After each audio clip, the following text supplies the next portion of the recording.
बिस्मिल्लाहिर्रहमानिर्रहीम। अस्सलाम वालेकुम। उम्मीद है आप लोग सारे ठीक होंगे। जैसा कि आप लोगों को पता है, हम मल्टी लेवल इनहेरिटेंस के बारे में डिस्कशन कर रहे थे। मल्टी लेवल इनहेरिटेंस बेसिकली क्या थी कि आप एक क्लास से नई चाइल्ड क्लास बनाते हैं और चाइल्ड क्लास से ही आगे एक और चाइल्ड क्लास बना लेते हैं। पेरेंट क्लास बेस क्लास से ड्राइव्ड क्लास बनाइए, ड्राइव्ड क्लास से ही आगे एक ड्राइव्ड क्लास बना लेते हैं। तो आप क्या कहते हैं, इसे मल्टी लेवल इनहेरिटेंस। ये हमने लास्ट लेक्चर में इसके बारे में डिस्कशन की थी। हम इसे दोबारा दिखा देता हूँ मैं आप लोगों, ताकि आपको दोबारा आइडिया हो जाए कि मल्टी लेवल इनहेरिटेंस क्या थी। और हमने फंक्शन ओवरराइडिंग भी देखी थी कि ओवरराइडिंग क्या थी। ये देखें जी, ये रही हमारे पास मल्टी लेवल इनहेरिटेंस। क्या था, क्लास ए थी, क्लास ए से हमने बी क्लास बना ली और बी से ही सी बना ली। अब सी के अंदर ए और बी के दोनों के फंक्शन हैं, ठीक है। अब हमने फंक्शन ओवरराइडिंग भी देखी थी। फंक्शन ओवरराइडिंग बेसिकली क्या थी, same name with same signature but different in classes, ठीक है। वो एक पेरेंट क्लास में फंक्शन है सेम नेम का, सेम पैरामीटर का, और सेम नेम और सेम पैरामीटर का आपने चाइल्ड क्लास में भी फंक्शन रख दिया। आप इसे कहते थे ओवरराइड कर देना आपने। अब ये हमने एग्जांपल देख ली थी जिसके अंदर हमने कोई पैरामीटर की बात नहीं की थी। अब हम देखेंगे multi level inheritance with parameter. ये आप लोगों ने पढ़ लेना है, मैं आपको एग्जांपल से सारी बात समझा दूंगा। यहाँ पे देखें, क्लास ए आपके पास बनी हुई है। क्लास ए के अंदर प्राइवेट मेंबर जो है वो आपका ए है, और एक पब्लिक फंक्शन जो है वो सेट रखा हुआ है आपने, उसके अंदर एक पैरामीटर पास किया हुआ है। इसी तरह वॉइड आउट है आपका एक फंक्शन। अब देखें, क्लास बी है। Class B basically child class है किसकी, ए क्लास की, क्योंकि मैंने इनहेरिटेंस की है इसके अंदर। अब देखें मैंने क्या किया है कि एक मेंबर फंक्शन, वो आप कह लें एक डाटा मेंबर रख लिया बी का, प्राइवेट उसका स्पेसिफायर रख दिया। उसके बाद देखें फंक्शन के अंदर मैंने क्या काम किया है, मैंने सेम नेम का एक पैरामीटर बना लिया, ठीक है। ये देखें, same name but different parameter. अब ये क्या हो रही है, यहाँ पे फंक्शन ओवरलोडिंग हो रही है। देखें ना, same name with different parameter. यहाँ पे कितना था, एक पैरामीटर, यहाँ पे कितने आ गए, दो। अब यहाँ पे बेसिकली मैं क्या काम कर रहा हूँ, मैं कर रहा हूँ ए क्लास का सेट फंक्शन को भी कॉल कर रहा हूँ। एक पैरामीटर जो मैं लूँगा वो पैरामीटर मैं इसको पास कर दूँगा, और जो एक दूसरा पैरामीटर होगा वो ये वाली क्लास यूज़ करेगी, यानी कि ये खुद फंक्शन यूज़ करेगा। बात समझ आइए। दो मैंने बेसिकली पैरामीटर लिए। एक पैरामीटर मैंने आप कह लें कि वो जो मेरे पास एक क्लास है उसके अंदर सेट का फंक्शन है उसको कॉल कर दिया। देखें, एक क्लास के अंदर सेट का फंक्शन है, उससे कॉल किया, पैरामीटर m पास कर दिया उसके अंदर, और ये जो n है ये मैंने खुद यूज़ किया इस फंक्शन के अंदर। तो बच्चे यहाँ पे देखें, ये ओवरराइडिंग ही होगी कि आपने एक दूसरा फंक्शन जो है वो भी यहाँ पे यूज़ कर लिया। वॉइड आउट के अंदर भी मैंने आउट का फंक्शन ए क्लास को कॉल किया यहाँ पे, और उसके बाद इसकी अपना भी एक आप कह लें कोड लिखा है, लाइन ऑफ स्टेटमेंट लिखी है कि जिसके अंदर value of B simple print करवाएगा। अब यहाँ पे हम मल्टी लेवल इनहेरिटेंस की बात कर रहे हैं, यानी कि बी से मैंने एक और क्लास बना ली सी, जो चाइल्ड क्लास है। अब यहाँ पे देखें क्या काम हुआ है, मैंने सेट का फंक्शन रखा, same name but different parameter. अब यहाँ पे मैंने तीन पैरामीटर लिए। तीन पैरामीटर क्यों लिए हैं, यहाँ पे आपने ये बात समझनी है। मैं चाहता हूँ कि मैं बी वाले ये जो फंक्शन है सेट का, इसे भी कॉल करूं। अब देखें, इसके तो दो पैरामीटर हैं, मुझे इसके दो पैरामीटर चाहिए। ये देखें, मैंने तीन पैरामीटर लिए, दो बेसिकली बी को पास करने के लिए लिए। मैंने दो पैरामीटर मैंने बी के लिए लिए हैं, और एक पैरामीटर मैंने सी के लिए लिया खुद। अब ये दो पैरामीटर इंट जी और एच जो है वो मैंने पास कर दिए बी क्लास के सेट फंक्शन को। ओके हो गया। अब जैसे ही सेट फंक्शन को गए, इस फंक्शन ने एग्जीक्यूट करना शुरू किया, यानी कि दो इसके वो पैरामीटर थे। एक पैरामीटर इसने ए को पास कर दिया, इसने कहा जी ए ने भी एग्जीक्यूट होना है, ए पैरामीटर उसे दे दिया और एक पैरामीटर उसने खुद यूज़ कर लिया। यानी कि जी और एच हमने दिया था, जी किसको चला गया, ए को, और एच किसको मिला, बी को, और के मिला सी को। बात समझ आ रही है बच्चे। यानी कि आप एक फंक्शन के अंदर दूसरी क्लास का फंक्शन जब कॉल कर रहे हैं तो उसके जो पैरामीटर होंगे वो आपको देने पड़ेंगे। जैसे यहाँ पे देखें, मैं इस फंक्शन को कॉल कर रहा हूँ, इसके दो पैरामीटर हैं। अब ये दो पैरामीटर मुझे देने पड़ेंगे, और ये दो पैरामीटर मैं कहाँ से लूँगा, जब मैं इस फंक्शन को कॉल करूँगा, ठीक है, 2 पैरामीटर मुझे चाहिए क्योंकि मैंने इसके अंदर एक और फंक्शन कॉल करना है, 2 तो उसके हो गए, एक मैंने पैरामीटर अपना खुद का रख लिया। बात समझ आ रही है बच्चे? अब यहाँ पे देखिए हमने क्या किया, इसी तरह वॉइड आउट का रखा है और उसके अंदर आउट के फंक्शन को कॉल कर लिया बी क्लास के। अब इसके हम मेन फंक्शन में चले जाते हैं। अब देखिए मैंने सी क्लास का एक ऑब्जेक्ट बनाया ओबीजे, उसके अंदर मैंने सेट फंक्शन को कॉल की। अब सी क्लास के अंदर हम चले जाते हैं। ये हमारी सी क्लास बेसिकली ये वाली क्लास है। सी क्लास के सेट फंक्शन को हम कॉल कर रहे हैं, ये रहा सेट फंक्शन। इसके कितने पैरामीटर हैं? 3, 1, 2, 3। तो हमें 3 पैरामीटर देने पड़ेंगे। ये देखें हमने 3 पैरामीटर दिए, 1, 2, 3, 1, 2, 3 दिए। अब 1 और 2 किसको पास हुए? बी क्लास के सेट फंक्शन को, क्योंकि उसे 2 पैरामीटर चाहिए। अब 1 और 2 पास हो गए सेट फंक्शन को जो बी क्लास के, आप बी क्लास के पास चले गए। ये देखें इस फंक्शन में यहाँ पे क्या आ गया? 1 और 2। अब 1 किसे पास हो गया? ए को, और 2 किसे पास हुआ? बी को। ओके हो गया। अब यहाँ पे हम 1 लेके यहाँ पे सेट के इस वाले फंक्शन में आ गए। ये देखें, ठीक है, उसने ए को क्या असाइन कर दिया? 1, बी को क्या असाइन कर दिया? 2, और सी को यहाँ पे क्या असाइन कर दिया? 3। अब मैंने सिंपल क्या किया आगे, ये तो काम हो गया मेरा इधर से। अब आगे देखिए मैंने क्या किया, ओबीजे डॉट आउट, यानी कि सी क्लास के ऑब्जेक्ट जो बनाया ओबीजे, उसका एक फंक्शन कॉल किया जिसका नाम है आउट का।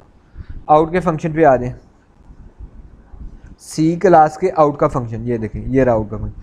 आउट के फंक्शन में जैसे ही आप इंटर हुए, पहली लाइन में लिखा था जी आप बी का भी आउट एग्जीक्यूट करें, आप फ़ौरन बी के पास चले गए, बी का आउट आपने एग्जीक्यूट करने लगा। ये रही बी क्लास, इसका आउट फंक्शन ये रहा। आप इसके अंदर जैसे ही इंटर हुए, इसने कहा जी भाई आप ए का भी एग्जीक्यूट करें, क्योंकि लाइन लिखी हुई है ये आपको एग्जीक्यूट करनी पड़ेगी, इसकी बॉडी है, तो आप ए के पास चले गए।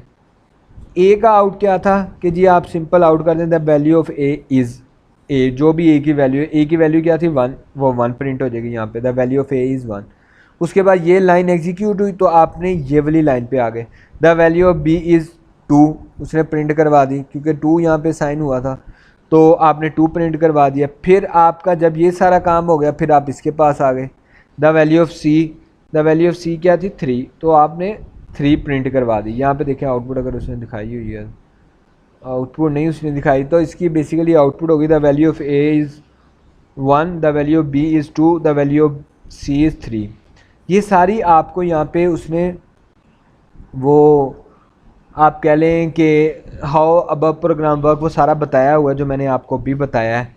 ये देखें यहाँ पे उसने बड़ी अच्छी डायग्राम से भी बताया हुआ है कि जब आपने सेट के अंदर बी को कॉल किया, सेट के अंदर गए, क्योंकि आपने सी का ऑब्जेक्ट बनाया था, ऑब्जेक्ट के सेट के अंदर आए हैं, इस फंक्शन के अंदर आए हैं। जैसे इस फंक्शन के अंदर आए उसने बी का कह दिया कि जी बी के सेट को चलें, आपने जंप कर दिया यहाँ से यहाँ पे, ठीक है, आप इसको एग्जीक्यूट करने लगे। अभी यहाँ पे पहली लाइन पे पहुँचे तो आपको इसने जंप करवा दिया इस पे, ए क्लास के सेट फंक्शन, आपने फिर इसे एग्जीक्यूट किया, फिर ये जब लाइन ख़त्म हो गई तो इसको एग्जीक्यूट किया, क्योंकि पॉइंटर ने आपको यहाँ पे मूव किया हुआ है कि आपने ये एग्जीक्यूट पूरा करना है, तो आपने फिर इसे एग्जीक्यूट किया। जब ये लाइन पूरी एग्जीक्यूट हो गई फिर आपने ये वाली लाइन को एग्जीक्यूट किया। ओके हो गया बच्चे? अगर कोई कन्फ्यूजन हो तो आपने मुझसे लाजमी पूछ लेना है। अब यहाँ पे देखें क्या है, मल्टीपल इनहेरिटेंस। हमने अभी क्या देखा है? Multi level inheritance. अब हम बात करेंगे multiple inheritance. A type of inheritance in which a derived class inherit multiple base class is known as multiple inheritance. Multiple inheritance क्या है कि चाइल्ड क्लास के 2 पेरेंट हैं या 2 से ज़्यादा हैं, ठीक है, चाइल्ड क्लास के पेरेंट मल्टीपल हैं, तो वो मल्टीपल इनहेरिटेंस है। मल्टी लेवल में क्या था? पेरेंट क्लास एक थी, उससे आपने चाइल्ड क्लास बनाई और उस चाइल्ड क्लास से आगे आपने एक और चाइल्ड क्लास बना ली, ये थी मल्टीपल इनहेरिटेंस।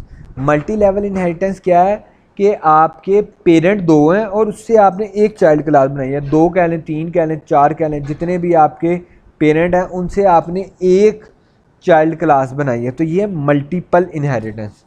अब ये हम देखते हैं, ये देखें, इन multiple inheritance derived class combine the member of all base class, यानी कि सी के अंदर इसके भी सारे फंक्शन आ जाएंगे और इसके भी सारे फंक्शन आ जाएंगे। सी बेसिकली कम्बिनेशन होगा ए और बी का, और सी के जो आप एक्स्ट्रा फीचर रखेंगे वो सी के अंदर होंगे। अब यहाँ पे देखें हम कैसे डिफ़ाइन करते हैं, सिंटैक्स देखें। क्लास चाइल्ड क्लास यानी कि जो भी आप उसका नाम रखेंगे, क्लास कीवर्ड होगा, आगे उसका नाम होगा, आगे आप उन पेरेंट क्लासेस के नाम लिखेंगे, स्पेसिफाई पेरेंट क्लास 1, फिर कोमा लगा के स्पेसिफाई पेरेंट क्लास 2, अगर और भी हो तो वो आपने सारी यहाँ पे लिख देनी। यानी कि इस चाइल्ड क्लास के ये 2 पेरेंट हैं, अगर 3 आप करते हैं तो 3 पेरेंट हो जाएंगे, 4 हैं तो 4 पेरेंट हो जाएंगे। अब यहाँ पे देखें उसने ये एग्जांपल दी है, क्लास ए बनी हुई थी और क्लास बी थी। अब क्लास सी के अंदर उसने कौन सी इनहेरिटेंस की है, मल्टीपल इनहेरिटेंस, मल्टी लेवल नहीं, मल्टीपल इनहेरिटेंस। उन्हें ए और बी को कंबाइन करके एक नई क्लास बना ली सी की। ये देखें आपने क्या लिखा, क्लास चाइल्ड क्लास का नाम, आगे पेरेंट क्लास का नाम, फिर आगे दूसरी पेरेंट क्लास का नाम, और साथ में आपने सेट स्पेसिफायर लगा दिए। सेट स्पेसिफायर हमने डिस्कस किए हुए हैं, ये वही वाला सारा कॉन्सेप्ट है। ये आगे एक और एग्जांपल देख लें, आपको आइडिया हो जाएगा। क्लास ए बनी हुई थी, क्लास ए के अंदर इन और आउट का फंक्शन था। इसी तरह क्लास बी, बच्चे ये सारी हमने चीज़ें डिटेल में डिस्कस की हुई हैं। अब मैं लाइन बाय लाइन कोड दोबारा नहीं पढ़ूंगा, ये आप लोगों ने खुद पढ़ना है। जहाँ पे आपको कन्फ्यूजन हो, आप लोगों ने मुझसे लाजमी पूछ लेना है। आप उस की पिक्चर बनाएं और उसे सर्कल करें, वॉइस मैसेज कर दें, टेक्स्ट मैसेज कर दें, जिससे आप कंफर्टेबल हो वो आप मुझे मैसेज करें, ताकि मैं आप लोगों को उसका रिप्लाई कर सकूं, आपकी वो जो प्रॉब्लम है उसे मैं सोल्व कर सकूं, कन्फ्यूजन है उसे सोल्व कर सकूं। अब यहाँ पे देखिए आगे बी क्लास थी, बी क्लास के अंदर भी हमने इनपुट और आउटपुट का फंक्शन बना लिया है। अब यहाँ पे हमने क्या किया, सी क्लास बनाई। सी क्लास के अंदर मैंने ए और बी दोनों से चाइल्ड क्लास बनाया। अब ए और बी जो है वो बेसिकली पेरेंट है किसके, सी के। और अब यहाँ पे बताएं ये कौन सी इनहेरिटेंस हुई है, मल्टीपल या multi level, multiple inheritance. Very good. क्यों, क्योंकि देखिए आपने 2 पेरेंट बनाए हैं एक चाइल्ड क्लास के। जब 2 पेरेंट आप एक चाइल्ड क्लास के बनाए हैं, 2 बना लें, 3 बना लें, 4 बना लें, जितने मर्जी बना लें, उनका जब आप एक चाइल्ड बनाते हैं तो वो मल्टीपल इनहेरिटेंस है। अब मल्टीपल इनहेरिटेंस में भी मैंने गेट का फंक्शन रखा है। अब देखें हमने क्या कहा है, ए के फंक्शन भी हम असेस कर सकते हैं, बी के भी। यहाँ पे देखें मैंने क्या काम किया, ए क्लास के फंक्शन इनपुट को कॉल की, फिर बी क्लास के फंक्शन इनपुट को कॉल कर दी। ए क्लास के फंक्शन इनको कॉल किया और बी के इनपुट को कॉल किया गेट के अंदर, और इंटर सी यहाँ पे कर दिया। अब इसी तरह मैंने यहाँ पे एक शो का फंक्शन रखा है। शो के फंक्शन के अंदर देखें मैंने क्या किया है, ए के आउटपुट फंक्शन को कॉल कर दी और बी के आउटपुट फंक्शन को कॉल कर दी, और यहाँ पे एक लाइन लिख दी है, यानी कि इस शो फंक्शन की अपनी लाइन है। अब यहाँ पे देखें क्या किया, काम किया जा रहा है। सी क्लास का आपने एक ऑब्जेक्ट बनाया ओबीजे। अब ओबीजे से आपने कौन सा फंक्शन कॉल किया, गेट का। गेट का फंक्शन देखें कौन सा, ये रहा गेट का फंक्शन आपका। आपने गेट का फंक्शन कॉल किया, गेट के फंक्शन से अब बेसिकली क्या होगा, इनका फंक्शन भी कॉल होगा, इनपुट का भी फंक्शन कॉल होगा, और ये इंटर सी भी होगा। ये देखें यहाँ पे इन वाले में क्या था, इंटर ए, और बी इनपुट वाले में क्या था, इंटर बी, और यहाँ पे सी बेसिकली जो था इंटर सी। ओके हो गया। इसी तरह शो में आ जाए, उसने फिर शो का फंक्शन कॉल किया बेसिकली ओबीजे डॉट शो। तो शो में पहले आपने ए का फंक्शन कॉल किया हुआ है, फिर आउटपुट का फंक्शन कॉल किया हुआ है, और फिर आपने सी के बाद देखें the value of A is 1, the value of B is 2 the value value of C is 3। तो बेसिकली ये काम आपने किससे किया है, मल्टीपल इनहेरिटेंस से। कंस्ट्रक्टर इन मल्टीपल इनहेरिटेंस ये हम नेक्स्ट लेक्चर में देखेंगे कि कैसे हम कंस्ट्रक्टर जो हैं वो मल्टीपल इनहेरिटेंस के देखते हैं। बल्कि आप यहाँ पे देख लें, एक ये एग्जांपल देख लें कि एक कंस्ट्रक्टर तो आपको पता है कि पेरेंट क्लास जो भी क्लास है उसी का नाम का जो हम फंक्शन बनाते हैं वो बेसिकली कंस्ट्रक्टर होता है, जो ऑटोमेटिकली एग्जीक्यूट होता है जब भी उसका ऑब्जेक्ट बनाया जाता है। अब ए का आपने कंस्ट्रक्टर बनाया हुआ है, बी का बनाया हुआ है। जब आप सी का बनाएंगे तो आप बी और ए को भी कॉल करेंगे। जैसे ये देखिए आपने सी क्लास बनाई और आपने ए और बी से सी क्लास बनाई है, तो आप बी का भी कंस्ट्रक्टर कॉल करेंगे और ए का भी कंस्ट्रक्टर कॉल करेंगे। ये देखें सी का कंस्ट्रक्टर आपने लिखा है, यहाँ पे आप रिलेशनशिप का साइन देंगे और कोमा लगा के जितने भी क्लासेस होंगे उनके कंस्ट्रक्टर को कॉल कर लेंगे। ये देखें अब मैंने यहाँ पे क्या किया है, सी का जैसे ही ऑब्जेक्ट बनाऊंगा तो ये तीनों कंस्ट्रक्टर कॉल हो जाएंगे। कंस्ट्रक्टर ए कॉल होगा, constructor of class A, constructor of class B, constructor of class C, constructor in class C, ये तीनों जो है वो एग्जीक्यूट हो जाएंगे। क्यों? क्योंकि हमने इन कंस्ट्रक्टर को लिंक किया गया है। इसी तरह अब हम देखेंगे, ये देखें उसने क्या लिखा था, constructor without parameter can be called from derived class by writing a colon, ठीक है, after derived class constructor and the name of the constructor in parent class. ये देखें कोलन हमने लगाया और उसके बाद जो पेरेंट क्लास के कंस्ट्रक्टर थे वो लिख देंगे सेम, ये कोमा लगा के जितने भी होंगे तो वो एग्जीक्यूट हो जाएंगे। कंस्ट्रक्टर विद पैरामीटर हम नेक्स्ट लेक्चर में डिस्कस करेंगे। अगर आपको कोई भी कन्फ्यूजन हो तो आप लोग मुझसे पूछ लीजिएगा। Thank you so much. अल्लाह हाफिज़।